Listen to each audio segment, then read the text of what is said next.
Salut à tous, j'espère que vous allez bien. On se retrouve aujourd'hui pour un nouvel épisode de Poudre d'acier, avec un petit truc en plus en bas à droite ou à gauche selon la vidéo, qui est mon chibi, fait par ma copine, et qui devait déjà arriver depuis quelques épisodes, mais il y a eu un peu de retard, et il y en aura d'autres aussi à l'avenir. Si vous l'avez deviné, cet épisode est sur le Spitfire, un véhicule emblématique de la Seconde Guerre mondiale, dont je vais vous narrer quelques histoires dès maintenant. Le Spitfire, un avion emblématique britannique qui était l'un des symboles les plus forts de la Seconde Guerre mondiale et qui est souvent associé à la défense de l'Angleterre face au Blitz allemand et reste aujourd'hui une icône de l'aviation. Mais pourquoi cet avion est-il devenu aussi célèbre ? Était-il vraiment supérieur aux autres ? Et quel rôle a-t-il joué pendant la guerre ? C'est ce que nous allons voir à travers cette vidéo. Commençons par sa conception. Le Spitfire a été conçu dans les années 30 par un ingénieur britannique nommé Reginald Mitchell. Son objectif était de créer un avion de chasse moderne, capable de voler plus vite et de manœuvrer plus facilement que les avions existants.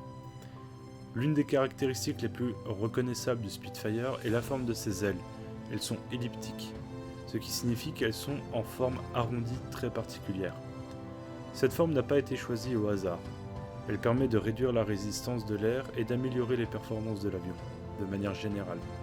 Le Spitfire est également équipé d'un moteur très puissant pour l'époque, le Rolls-Royce Merlin. Ce moteur permet à l'avion d'atteindre des vitesses élevées et de grimper rapidement en altitude. Le premier vol du Spitfire a eu lieu en 1936 et il impressionne immédiatement par ses performances. Lorsque la Seconde Guerre mondiale éclate en 1939, le Spitfire devient rapidement un élément clé de la défense britannique. Son rôle le plus célèbre se déroule pendant la bataille d'Angleterre en 1940. À ce moment-là, l'Allemagne nazie tente de prendre le contrôle du ciel britannique afin de préparer une invasion. Les Spitfire, aux côtés d'un autre avion appelé le Hurricane, vont affronter les chasseurs allemands, notamment les Messerschmitt Bf-109. Le Spitfire se distingue par sa maniabilité exceptionnelle. Il peut tourner plus rapidement que ses adversaires, ce qui lui donne un avantage en combat aérien décisif. Grâce à ses qualités, il permet à la Royal Air Force de résister aux attaques allemandes. Cette victoire est essentielle car elle empêche l'invasion du Royaume-Uni par les forces allemandes. Le Spitfire n'est pas resté le même tout au long de la guerre. Comme on l'a vu pour certains chars, il a connu de nombreuses améliorations.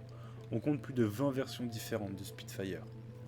Ces évolutions concernent principalement le moteur, l'armement et la structure de l'avion. Par exemple, certaines versions du Spitfire sont équipées d'un moteur encore plus puissant que le Rolls-Royce Merlin, le Rolls-Royce Griffon. D'autres versions sont adaptées pour des missions spécifiques, comme la reconnaissance ou l'interception. Ces améliorations permettent au Spitfire de rester performant face à des ennemis qui sont de plus en plus avancés. Le Spitfire connaît une utilisation mondiale. En effet, même s'il est britannique, le Spitfire a été utilisé par beaucoup d'autres pays. On les retrouve notamment dans les forces américaines, les forces françaises libres, l'Union soviétique, les pays du Commonwealth, donc l'Union d'Afrique du Sud, l'Australie, la Nouvelle-Zélande, le Canada, Terre-Neuve, le Royaume d'Égypte et l'État impérial d'Iran. Ce qui fait beaucoup de personnes. Et il a combattu sur plusieurs fronts, en Europe, en Afrique du Nord et en Asie. Cela montre à quel point cet avion était polyvalent et apprécié des Alliés. Comme toute machine, le Spitfire a ses forces et ses limites. Dans ses points forts, nous pouvons retrouver une excellente maniabilité, une grande vitesse et une conception innovante. Mais dans ses points faibles, et donc ses limites, il y a une autonomie assez faible, une certaine fragilité et une production complexe et coûteuse. Malgré cela, ses qualités compensent largement ses défauts. Aujourd'hui, le Spitfire est devenu bien plus qu'un simple avion de la Seconde Guerre mondiale. Il est un symbole de résistance, de courage et d'innovation. On peut encore en voir dans des musées ou lors de démonstrations aériennes. Il apparaît aussi dans de nombreux films et dans de nombreux documentaires. Son design élégant et son histoire en font l'un des avions les plus célèbres au monde, reconnaissable parmi tous. Il fait partie de ces rares avions que l'on peut reconnaître très aisément avec le P-51, le P-40, le P-47 le BF-109 et les Ilyushin. Je vais vous raconter quelques anecdotes réelles de pilotes de Spitfire. La première concerne un pilote britannique très célèbre, Douglas Bader. Ce pilote avait perdu ses 2 jambes avant la guerre, à la suite d'un accident d'avion. Malgré cela, il a réussi à rejoindre la Royal Air Force et à piloter un Spitfire.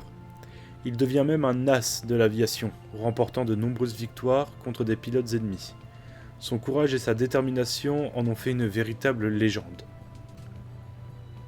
Une autre anecdote raconte qu'au plus fort de la bataille d'Angleterre, certains pilotes de Spitfire devaient effectuer plusieurs missions par jour, avec très peu de repos.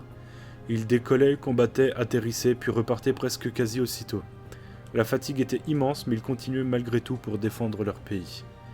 Il existe aussi des témoignages de pilotes expliquant que le Spitfire était un avion agréable à piloter. Certains disaient même qu'il donnait l'impression de faire corps avec la machine, comme si l'avion répondait naturellement à leurs mouvements. Enfin, une anecdote plus légère, certains pilotes donnaient des noms ou parlaient à leur Spitfire, comme s'il s'agissait d'un compagnon. Cela montre à quel point le lien entre le pilote et son avion pouvait être fort. Ces histoires permettent de comprendre que derrière la machine, il y avait surtout des hommes, avec leur peur, leur courage et leur humanité.